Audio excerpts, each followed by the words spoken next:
Praise to God. అందరికీ వందనాలండి. ఈ సమయం ముందు మనము మత్తయి సువార్త 3వ అధ్యాయం అలాగే లూకా సువార్త 3వ అధ్యాయం రెండు చాప్టర్స్ లో ఉన్న విషయం ఏంటంటే యోహాను గారి గురించి. ఈ అధ్యాయంలో ఉన్న ముఖ్యమైన అంశాలలో యోహాను గారి గురించి కూడా ఒకటి ముఖ్యమైనది అనమాట. అయితే ఈయన జీవితాన్ని ఒకసారి మనం ఆలోచన చేద్దాం.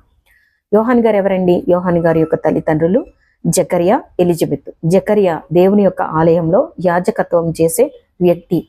అటువంటి యాజకత్వం చేసే కుటుంబంలో పుట్టిన వ్యక్తిగా మనకి యోహాను గారు కనిపిస్తున్నారు. అంటే వారి యొక్క కుమారుడని అర్థం.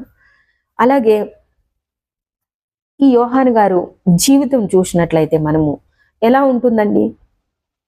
యోహాను గారు అరణ్యంలో జీవించడం, అలాగే ఆయన యొక్క వస్త్రధారణ, ఆయన యొక్క ఆహారము సొసైటీకి ఎంత డిఫరెంట్గా ఉందండి. యోహాను గారు మాత్రం దానికి భిన్నంగా సొసైటీలో, సమాజంలో జీవించే వ్యక్తుల యొక్క జీవితానికి చాలా భిన్నంగా ఆయన జీవిస్తున్నారు. అంతే కదా, చాలా ప్రత్యేకంగా ఉంది ఈయన జీవితం. ఇక్కడ సమాజంలో జీవించే వారి యొక్క జీవితం, వారి యొక్క ఆహారపు అలవాట్లు, వారి వస్త్రధారణ వేరేగా ఉంది. ఈయన యొక్క జీవిత విధానం వేరేగా ఉంది. ఈయన సమాజంలో కూడా జీవించట్లేదు, అరణ్యంలో జీవిస్తున్నాడు. చూడండి, మీరు ఒక విషయం ఆలోచించండి ఈ విషయాన్ని బట్టి.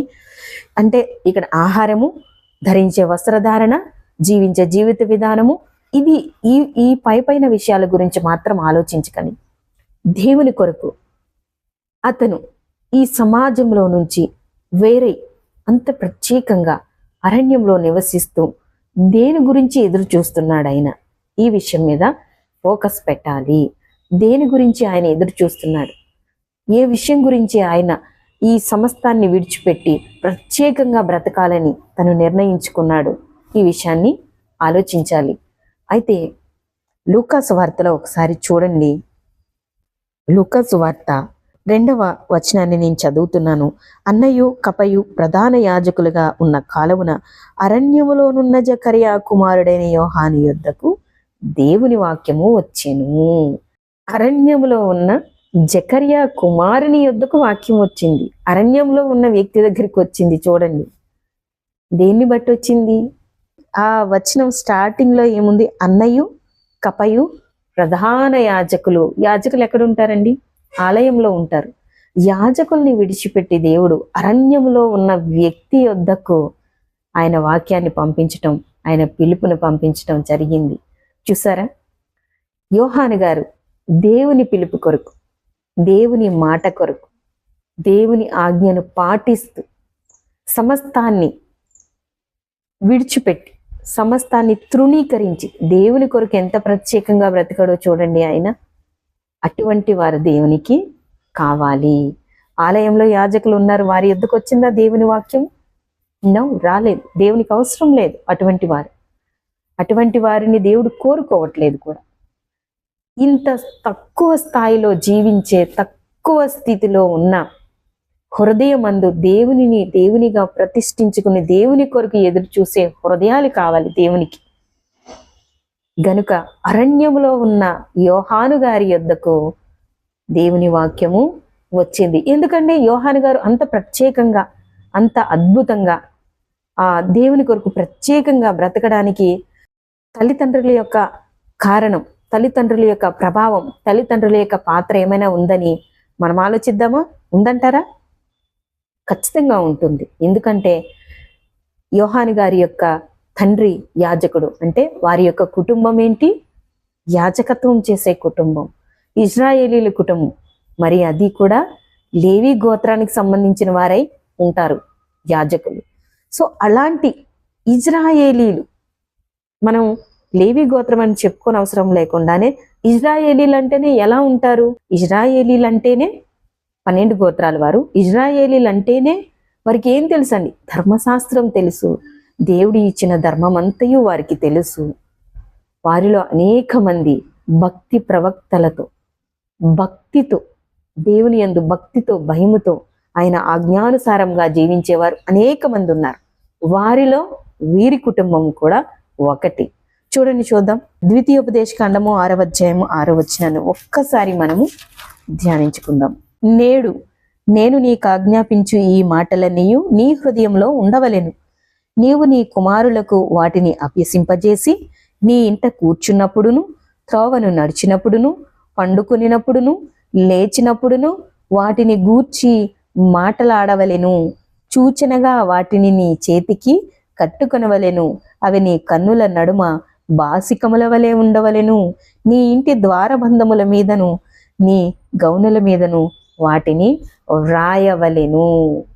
చదివిన వాక్యాన్ని బట్టి ఏమర్థమవుతుందండి మనకి? ఇజ్రాయేలీలు వారి కుమారులకు దేవుని గూర్చిన జ్ఞానమును అభ్యసింపచేయాలి. అభ్యాసించడం అంటే ఏంటండి? చదవడం, నేర్చుకోవడం, ఆచరించటం, అనుసరించటం, నేర్పించాలి. అది ఎవరి బాధ్యత? తల్లిదండ్రుల మీద పెట్టిన బాధ్యత. ఇదేంటండి? ఒక ఆజ్ఞ.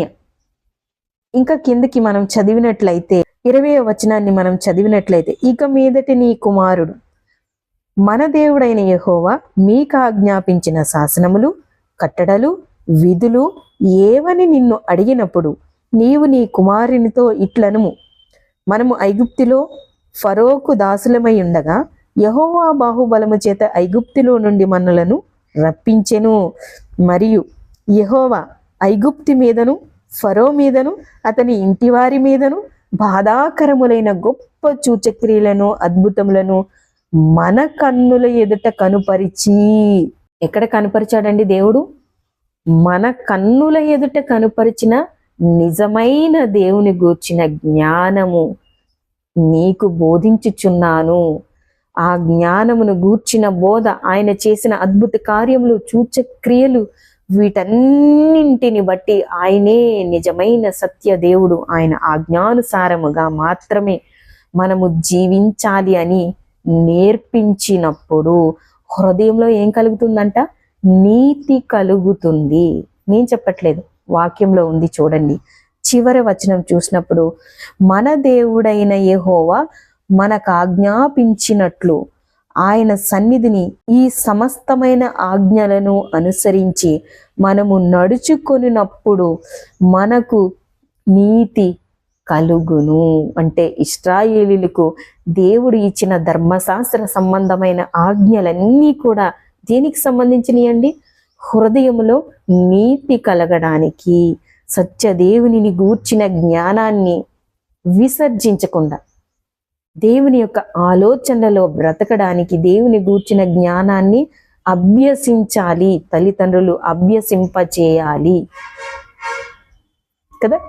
ఇప్పుడు యోహాను గారు అంత ఈ సమస్తాన్ని కూడా ఆయన ఎలా ఎంచుకున్నారండి? పెంటతో సమానంగా ఎంచుకున్నట్టే కదా పౌలు గారు అన్నారు ఆ మాట. సమస్తమును నాకు పెంటతో సమానం అన్నారు. ఈయన ఎలా ఎంచుకున్నాడు? ఈ మాటని ఇక్కడ వాడుకోవచ్చా మనం?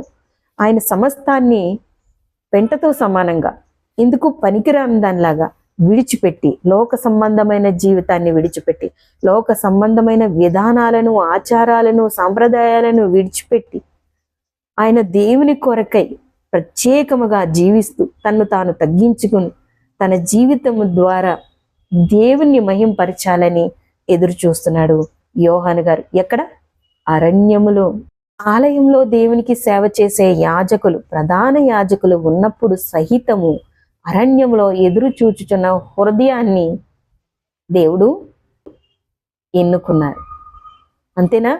దేవుడు ఏ విధంగా పుట్టించినప్పటికీ ఆయనకి ఇష్టం లేని హృదయాన్ని ఆయన అంగీకరించడు. యోహాను గారు తన గురించి తనకు తెలుసు. ఎందుకంటే తన తల్లిదండ్రులు ఇశ్రాయేలీల సంతతి వారు ఎలా నేర్పించాలి వారి బిడ్డలకు? యోహాను గారికి ఎంత నూరిపోసుంటారు దేవుని గూర్చి బాల్యము నుంచి. లేకపోతే అంత ప్రత్యేకత, అంత ప్రత్యేకమైన జీవిత విధానం, దేవుని గూర్చిన ఎదురు చూపు ఎలా వస్తుంది? ఇంకొక మంచి తల్లిని మనం జ్ఞాపకం చేసుకోవచ్చా? హన్న. మొదటి సమయాలు మొదటి 1-2 అధ్యాయాలు మనం చదివినట్లయితే అద్భుతంగా అక్కడ వ్రాయబడి ఉంటుంది. ఏంటంటే హన్న పాలు మాన్పించిన తర్వాత ఆ బాలుడు ఇంకా చిన్నవాడై ఉన్నప్పుడు ఆ బాలుణ్ణి ఎత్తుకుని ఎలాంటి వారిని ఎత్తుకుంటారండి? చిన్న బాలుడిని ఎత్తుకోగలిగే బాలుడు ఎంత వయసు ఉంటుంది? అలాంటి బాలుడిని ఆమె దేవుని సన్నిధికి తీసుకెళ్ళినప్పుడు, నేను యెహోవాకు ప్రతిష్ఠిస్తున్నాను అని చెప్పినప్పుడు, ఆ బిడ్డ తిరిగి రాక అక్కడనే ఉండులాగున ఆమె తన హృదయములో, తన బిడ్డ యొక్క హృదయంలో దేవుని గూర్చిన జ్ఞానాన్ని, ఎంతగా దేవుని గూర్చిన విధేయతను, దేవుని గూర్చిన పని పట్ల శ్రద్ధాశక్తులను ఆమె నూరు పోసింది. ఆ ఎత్తుకుని తీసుకెళ్లిన చిన్న బాలుని మీరు చదవండి, అక్కడ వ్రాయబడి ఉంటుంది ఎత్తుకొని అని. అలా ఎత్తుకొని తీసుకెళ్లిన బాలుడు మ్రొక్కాడు ఆ మాట చెప్పగానే. What a greatest mother. ఈరోజు మదర్స్ మనం ఎలా పెంచుతున్నాం మన పిల్లలు, ఎలా అభ్యాసింపచేస్తున్నాం మన పిల్లలకి దేవుని గూర్చిన జ్ఞానాన్ని తెలుసుకోవాలి. మనం ఏ హృదయం కావాలి దేవునికి, ఎలాంటి హృదయం కావాలి? దేవుని వాక్యం ఆలయంలో పనిచేసే యాజకులను వదిలేసి యోహాను గారికి ప్రత్యక్షమైంది. ఎంత గొప్ప ధన్యత! ఏలియా వంటి గొప్ప యాజకుడు ఆలయంలో పనిచేస్తూ ఉన్నప్పుడు బాలుడైన సమూయేలుని పిలిచాడు దేవుడు. ఎంత ధన్యత! ఎంత గొప్ప ప్రవక్తగా మారాడు సమూయేలు. ఎలాంటి బేస్ మీద వాళ్ళు నిలబడ్డారు అంటే, తల్లిదండ్రులు వారిని దేవునిలో ఎంతగా ప్రోత్సహించారు, ఎలా వారిని పెంచారు. మనకి అర్థమవుతుంది కదండి, దేవుని గూర్చిన జ్ఞానమునకు సంబంధించిన నిధి మన చేతిలో ఉంది. మనము మన పిల్లలకు ఏ విధంగా మనం నేర్పిస్తున్నాం, ఏ విధంగా దేవుని జ్ఞానాన్ని వారి హృదయాలలో నింపుతున్నాం. లోకంలో వారు ఎంత ప్రయోజకులైనప్పటికీ దేవుని గూర్చిన జ్ఞానము లేకపోతే మన బిడ్డలు నథింగ్, జీరో. తెలుసుకుందాం, పెంచుకుందాం పిల్లల్ని. స్త్రీ యొక్క మొట్టమొదటి పరిచర్య కుటుంబంలో స్టార్ట్ అవుతుందండి. కుటుంబంలో స్టార్ట్ అవుతుంది. బిడ్డలతో స్టార్ట్ చేయాలండి.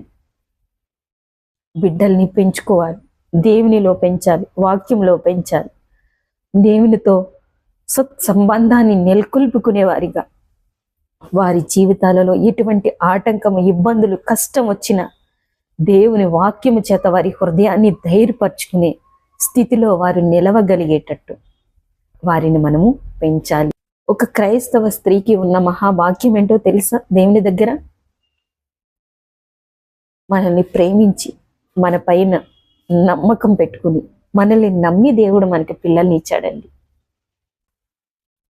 మనం ఎలా అప్పచెప్పాలి దేవునికి? మనం ఎలా అకౌంటబుల్ అవుతాం? గనుక ఈ విషయాలన్నీ కూడా ఆలోచించుకుని ప్రతి క్రైస్తవ తల్లి, క్రైస్తవ స్త్రీ తన యొక్క బిడ్డలను దేవుని యొక్క జ్ఞానములో పెంచాలని అందరినీ కోరుకుంటూ